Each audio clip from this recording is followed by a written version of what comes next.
मैं जानती हूँ कि आप सभी इस बात से नावाकिफ़ नहीं होंगी, लेकिन मैं फिर भी आप सभी की याद दहानी करा दूँ कि बातिल अपनी सरकशी पर आमादा है और कुरान की तालीमात को रोकने की लगातार कोशिशें जारी हैं।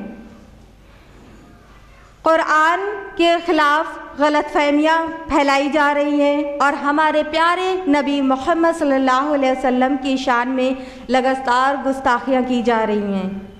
आप वक्तन फ़वक्तन न्यूज़ सुनती ही होंगी कि कभी कुरान को फाड़ कर जलाया जाता है, कभी हमारे प्यारे नबी मोहम्मद सल्लल्लाहु अलैहि वसल्लम का कार्टून निकाला जाता है, तो कभी इस्लाम के ख़िलाफ़ आर्टिकल्स बल्कि पूरी की पूरी बुक छापी जाती है।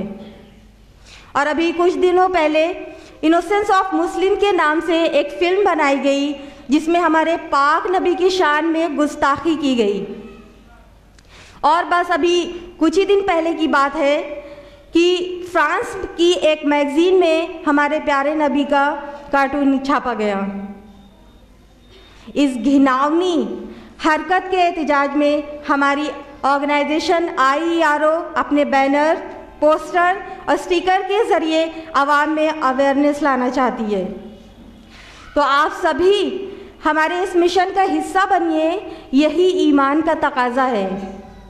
आप लोग इस स्टिकर को, पोस्टर को तकवा इस्लामिक स्कूल की बिल्डिंग से भी ले सकती हैं और यहाँ पर डोनेशन काउंटर पर भी ये अवेलेबल है। इस पोस्टर को आप लीजिए और अपने घरों में, दुकानों में लगाइए और इसको और लोगों तक भी पहुँचाइए ताकि दुश्मनाने रसूल को ये पता चल जाए कि हम अपने प्यारे नबी से कितनी मोहब्बत करते हैं। अब वक्त हो चला है सवाल जवाब का। सवाल हमारे पास आ चुके हैं, जिसके लिए मैं माइक पर मदऊ करूंगी मिसेस अस्मा शम्स को कि वो यहाँ पर आएँ और आपके सवालों को जवाब दें।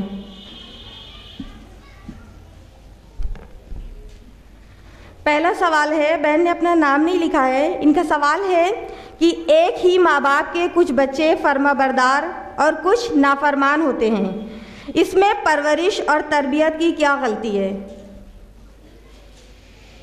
बहन का बड़ा दहकता हुआ सवाल है कि एक ही माँ बाप के कुछ बच्चे फर्माबरदार होते हैं तो कुछ नाफरमान, इसमें तरबियत और परवरिश की क्या गलती है? बहन, बात समझने वाली ये है कि सारे बच्चे एक जैसे नहीं होते हैं। सारे बच्चे बाय नेचर, बाय बर्थ एक जैसे नहीं होते हैं, बल्कि अलग अलग बच्चे अलग अलग तरह के होते हैं। तो उनकी नफ्सियात को समझने की ज़रूरत है। नफ्सियात के अकॉर्डिंगली डील करेंगे तो जो जिसको नाफरमान कहा जा रहा है वो भी नाफरमान नहीं होगा इंशाअल्लाह। और जो फर्माबरदार है ना, वो बाय बर्थ उसके अंदर कुछ चीज़ें हैं इसलिए फर्माबरदार है। मिसाल के तौर पर जो बच्चे होते हैं बाय नेचर, बाय बर्थ, तो कई टाइप्स के होते हैं। एक बच्चे सेंसिटिव टाइप के होते हैं जो क्या करते हैं, बात बात पर वालिदैन से शिकायतें करते हैं और बहुत हसास होते हैं, ज़रा सी बात का बुरा मान जाते हैं और वो चाहते हैं अपने पेरेंट्स की अटेंशन। तो अगर ऐसे बच्चों की बात ना सुनी जाए, वो आके कोई बात अपने भाई बहन की या पड़ोसी की, किसी की कोई कंप्लेन करे, उन्होंने झिड़क दिया जाए, जैसे कि अक्सर माएँ करती हैं कि अपनी बहन के साथ या अपनी पड़ोसी के साथ, अपनी फ्रेंड के साथ गॉसिप में बिजी हैं और बच्चा आके देखिए भाई ने ऐसा कर दिया, वो हमारे साथ ऐसा कर रहे हैं, तो झिड़क देती हैं कि चलो जाओ यहाँ से, हर वक्त बड़ों के बीच में बात में मत काटा करो, चलो जाओ, तुम्हारे पास तो शिकायत का पुलिंदा हर वक्त तैयार रहता है, शिकायतें मत किया करो इतनी। इस तरह कहकर झिड़क देते हैं तो बच्चा दिल शिकस्ता हो जाता है। तो जो सेंसिटिव टाइप के बच्चे हैं उनका सोल्यूशन ये है कि उनकी बात को पूरी सुन लिया जाए और जब अपनी बात बच्चा कह दे, उसको सुन लिया जाता है तो उसका दिल तसल्ली में चला जाता है। दूसरे बच्चे एक्टिव टाइप के होते हैं, जो बच्चे अपने काम को करने के लिए बहुत ज़्यादा शौक़ से करते हैं, अटेंशन के साथ करते हैं और उनको बहुत ज़्यादा पीछे नहीं लगना पड़ता है, ना पढ़ाने के लिए बहुत पीछे लगना पड़ता है, ना ही उनको कोई भी गोल को अचीव करने के लिए पीछे से पुश करना पड़ता है, वो अपने आप करते हैं। तो ऐसे बच्चे बहुत ही रिज़ल्ट ओरिएंटेड होते हैं, तो उनको अच्छी तरह से डील करना चाहिए। गौर करने की बात यह है कि उन बच्चों को सबके सामने डांटना नहीं चाहिए, क्योंकि ऐसे बच्चों को, एक्टिव नेचर के जो बच्चे होते हैं हैं, उनको सबके सामने डांटने से वो तौहीन महसूस करते हैं, फिर वो उसका रिएक्शन देते हैं। तो ऐसे बच्चों को रिएक्शन से बचाने के लिए उनको अलग से समझाना चाहिए, सबके सामने नहीं डांटना चाहिए। कुछ बच्चे रिस्पॉन्सिव टाइप के होते हैं। रिस्पॉन्सिव टाइप के जो बच्चे होते हैं वो बिल्कुल बटरफ्लाई की तरह होते हैं, एक फूल से दूसरे फूल पे जाना उनका काम होता है। जैसे तो आज एक फ्रेंड है तो कल कोई दूसरा फ्रेंड, फिर परसों कोई तीसरा फ्रेंड बन जाता है। इस तरह वो टिक कर नहीं रहते हैं, वो इधर से उधर होते रहते हैं। ऐसे बच्चे बहुत अटेंशन रिक्वायर्ड होते हैं, उनके लिए माँ बाप को बहुत ज़्यादा अटेंशन देनी चाहिए, क्योंकि यही बच्चे ज़रा सी लापरवाही में ड्रग्स में मुलविस हो जाते हैं, गर्लफ्रेंड बॉयफ्रेंड रखते हैं।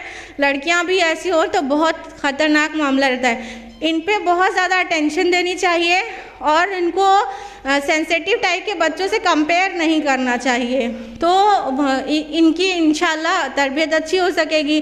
और जितना ज़्यादा मॉनिटर करेंगे ना उतना आसान होगा। और चौथे बच्चे रिसेप्टिव टाइप के होते हैं। रिसेप्टिव टाइप के बच्चे ऐसे होते हैं, बहुत खामोश मिजाज होते हैं, वालिदैन की सारी बात मानते हैं, टाइम से खाना खाते हैं, टाइम से सोते हैं, टाइम से सोकर उठते हैं, पीछे नहीं लगना पड़ता है इनके। लेकिन अगर रिसेप्टिव टाइप के बच्चों को अगर इनसे रिसेप्टिव टाइप के बच्चों को रिसेसिव टाइप के बच्चों से कंपेयर किया जाए तो बहुत प्रॉब्लम हो जाती है। मिसाल के तौर पर एक बच्चा है, एक ही घर में, एक ही फैमिली में एक बच्चा है, वो ऐसा है रिस्पॉन्सिव टाइप का है, वो बात बात में जो है मतलब मूड उसका चेंज होता रहता है, तो उसको बार बार डांट के रिसेप्टिव टाइप के बच्चे को दिखाया जाए कि देखो रेहान देखो कैसा है, इमरान तुम ऐसे हो, रेहान ऐसा है, देखो माँ बाप की बात कितनी मानता है, देखो नमाज़ें पढ़ने के लिए उसे कहना नहीं पड़ता है, वो देखो कितना अच्छा बच्चा है, वो देखो कितना अच्छा बच्चा है। तो क्या होता है कि जो रेस्पॉन्सिव टाइप के बच्चे होते हैं वो बिगड़ जाते हैं, उनके अंदर अपने ही भाई बहन के लिए जेलसी पैदा हो जाती है, तो फिर वो अपने ही भाई बहन के दुश्मन हो जाते हैं और वालिदैन से भी मतलब इरिटेट होने लगते हैं उनकी इन बातों से कि वही अच्छा है और हमको प्यार नहीं करते। तो इस तरह की जो मिजाज में डिफरेंसेस हैं, इसको नफ्सियात को समझना बहुत ज़रूरी है। अगर नफ्सियात को समझ कर डील किया जाएगा तो एक बच्चा वो भी फर्माबरदार होगा और दूसरा भी फर्माबरदार होगा। अगर एक जो बाय नेचर ऐसा है वो रिसेप्टिव टाइप का है तो उसको रेस्पॉन्सिव टाइप से बिल्कुल कंपेयर ना करें, तो रेस्पॉन्सिव टाइप का बच्चा भी आपका वो भी फर्माबरदार बनेगा। उसे समझदारी से डील करने की ज़रूरत। जज़ाकल्लाह खैरा सिस्टर। दूसरा सवाल है, बहन ने अपना नाम कहकशा अंसारी लिखा है। सलाम करती हैं, अस्सलाम वालेकुम रहमतुल्लाहि व बरकातुहू। बहन का सवाल है, if a poor Muslim family wants to educate their children दीनी तालीम as well as higher education, so what is the solution? Because today good school and education are costly and we don't have cheap Islamic schools also. वालेकुम अस्सलाम रहमतुल्लाहि व बरकातुहू। बहन का सवाल है कि अगर कोई अपने बच्चों को अच्छी तालीम देना चाहता है और दीनी भी और असरी भी, और तो वो क्या करे, क्योंकि जो इस्लामिक स्कूल्स हैं वो बहुत कॉस्टली है और बहुत ज़्यादा उनकी फ़ीस है और चीप इस्लामिक स्कूल्स नहीं हैं, तो ऐसे में क्या करें? बहन आपका एक प्रैक्टिकल सवाल है। हम आपको ये जवाब देना चाहेंगे कि हमारा यहाँ भी इस्लामिक स्कूल है, तकवा इस्लामिक स्कूल, और बहुत सारे लोगों का ये कहना है कि वो फ़ीस बहुत ज़्यादा है। पहली बात तो बहुत ज़्यादा नहीं है, फिर भी लोग कहते हैं ज़्यादा है, और अगर उतना भी अफोर्ड नहीं कर सके तो क्या करना होगा। बाकी स्कूल के लिए तो हम कुछ नहीं कह सकते। हमारे खुद के स्कूल में कई अच्छे बच्चों को फ़ीस स्पॉन्सर की जाती है, तो अगर आपका बच्चा टैलेंटेड है, अगर वो ज़हीन है, आप उसकी फ़िक्र करती हैं, अटेंशन देती हैं, तो ऐसे इस्लामिक स्कूल जो फ़ीस ऐसी रखते हैं जो सबके लिए नहीं हो सकती है, तो वो बच्चों को फ़ीस बग़ैर फ़ीस के भी या आधी फ़ीस में भी पढ़ा सकते हैं। एटलीस्ट हम अपने स्कूल के लिए तो कह ही सकते हैं, बाकी स्कूल की हम नहीं बता सकते। हो सकता है आप कहना भी हमारे स्कूल को चाह रही हूँ लेकिन नाम ना ले सकी हूँ। बहरहाल तो हम अपने स्कूल की बता दें कि अगर आपके बच्चे के अंदर टैलेंट है तो उसको बगैर फ़ीस और कम फ़ीस में हमारा स्कूल पढ़ा रहा है। ना जाने कितने बच्चों को, आपके बच्चे को भी पढ़ा सकता है, लेकिन फ्लॉप शो को कोई स्पॉन्सर नहीं करता। अगर आपके बच्चे के अंदर स्किल्स नहीं है, आप उस पर अटेंशन नहीं देती हैं, फिर भी आप चाहें कि स्पॉन्सर करे, बने कुछ ना, तो क्यों स्पॉन्सर करे कोई? सिंपल सी कॉमन सी बात है। तो जिनके पास पैसा नहीं है, अटेंशन है कम से कम, तो उनके लिए तक़वा इस्लामिक स्कूल में बहुत जगह है। और बाकी जो लोग फ़ीस पे कर सकते हैं, जो शादियों में खूब खर्च करते हैं, वो फ़ीस में क्यों नहीं पे करें, क्यों नहीं करें? जिनके पास है वो करें। और जहाँ तक बात है कि फ़ीस कैसी होना चाहिए, अगर अच्छी टीचर चाहिए तो फ़ीस भी ज़्यादा रखना पड़ेगा, अगर अच्छा फैसिलिटी चाहिए तो फ़ीस भी रखना पड़ेगा। स्कूल अगर इस्लामिक का ये मतलब नहीं होता कि कार्य खैर ही किया जाए और फिर वो बिल्कुल फ्री ऑफ कॉस्ट हो। पहली बात तो हर चीज़ फ्री होने से उसकी वैल्यू ही आपकी नज़र में घट जाती है, एक बात। दूसरी बात यह है कि अगर क्वालिटी मेंटेन रखना है हर चीज़ की, एजुकेशन की क्वालिटी और फैसिलिटीज़ को मेंटेन रखना है, तो दौलत के बगैर तो हो ही नहीं सकता। इसलिए जो जायज़ फ़ीस है वो तो लगेगी, जो दे सकता है वो ज़रूर दे, जो नहीं दे सकता है वो अटेंशन तो दे कम से कम, फिर आए वो इस्लामिक स्कूल में, उसके लिए बहुत जगह है, मायूस होने की ज़रूरत नहीं है। जज़ाकल्लाहु खैरा। अगला सवाल है बहन नबील फ़ातिमा का। लिखती हैं, though I have strongly protested against Charlie Hebdo, a social media and disrespect of our beloved prophet, but I would like to know your views on this and what should we do।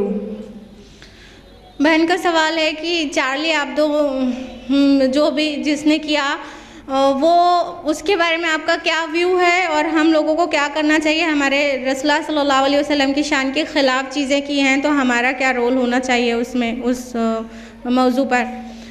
देखिए बहन, हमें peaceful protest तो ज़रूर करना चाहिए। हम अभी आपको बताया गया कि ये प्रोटेस्ट हमारी ऑर्गेनाइजेशन भी कर रही है, तो हमारे पास कुछ पोस्टर्स हैं और कुछ स्टिकर्स हैं जो अपने घरों में पेस्ट कर सकते हैं, जिसमें कहीं पे वी लव मोहम्मद लिखा हुआ है, कहीं पर लिखा हुआ है we protest against disrespect of our beloved prophet सल्लल्लाहु अलैहि वसल्लम। तो ये पोस्टर्स को अपने घरों में चिपकाएं, अपनी गाड़ियों पे लगाएं, तो कम से कम हम पीसफुल प्रोटेस्ट तो करें, हम आवाज़ तो उठाएं कि हम अपने नबी से मोहब्बत करते हैं, कोई उनकी तौहीन ना करे। ये हमारा फ़र्ज़ है, हमारे ईमान का तकाज़ा है। अल्लाह ताला ने फरमाया कुरान हकीम में सूरह अल-हुजुरात सूरह नंबर 49 आयत नंबर 2 में, या अय्युहल्लज़ीना आमनू ला तरफ़ऊ अस्वातकुम फ़ौक़ सौतिन नबी के, ऐ ईमान वालों अपनी आवाज़ों को नबी की आवाज़ से ऊपर ना करो और ना ही नबी से ऐसे आप बात करो जैसे आपस में एक दूसरे से करते हो। कहीं ऐसा ना हो तुम्हारे अमल गारत हो जाएं और तुम्हें पता भी ना चले। नबी की आवाज़ से ऊपर आवाज़ अपनी करना इतनी सा अमल ऐसा हिमाकाना है कि सारे नेक अमल गारत हो सकते हैं। सोचिए, इस हद तक नबी की ताज़ीम की ज़रूरत है। फिर कोई खुल्लम खुल्ला तौहीन करे हमारे नबी की, तो हमें अपने ज़ेवरात और हमें अपने खाने पकानों से कुछ बाहर निकलना चाहिए और कुछ ना कुछ जो कुछ हम कर सकने की पोजीशन में वो तो करना चाहिए। तो साइलेंट और पीसफुल प्रोटेस्ट करें और ये स्टिकर्स और ये पोस्टर्स के ज़रिए कर सकती हैं। अगर आपको राइटिंग आती है तो अखबारों में कुछ अच्छी चीज़ें लिख सकती हैं। आप इंटरनेट यूज़र हैं तो इंटरनेट पे अपना प्रोटेस्ट को फैला सकती हैं। इस तरह से कुछ पीसफुल प्रोटेस्ट करने की ज़रूरत है। अगला सवाल है, बहन ने अपना नाम नहीं लिखा है। इनका सवाल है कि अक़ीक़े की क्या हकीकत है, इसका सही वक्त और तरीक़ा क्या होना चाहिए। सवाल है अक़ीक़े की क्या हकीकत है और इसका सही वक्त और तरीक़ा क्या होना चाहिए। बहन, अक़ीक़ा हमारे प्यारे नबी सल्लल्लाहु अलैहि वसल्लम की बताई सुन्नत है, जो कि एक सदक़ा है बच्चे की तरफ से। और उसका जो तरीक़ा है वो ये कि 7वें दिन बाल तरशवा कर उसके बराबर उस वज़न की चांदी को खैरात कर दिया जाए और जानवर ज़बह करके अक़ीक़ा किया जाए। तो ये अक़ीक़ा, ये वो अक़ीक़े की सुन्नत अदा हो जाएगी। ये अल्लाह के रसूल के फरमान है, अल्लाह के रसूल का तरीक़ा है, तो ऐसा करना चाहिए। ये सदका है तमाम चीज़ों से बच्चों के लिए। अगर जो सर के ऊपर घुमा के पैसा नचा के और गरीब को देते हैं उससे कोई फ़र्क नहीं पड़ता ये जो सर के ऊपर नचाने से।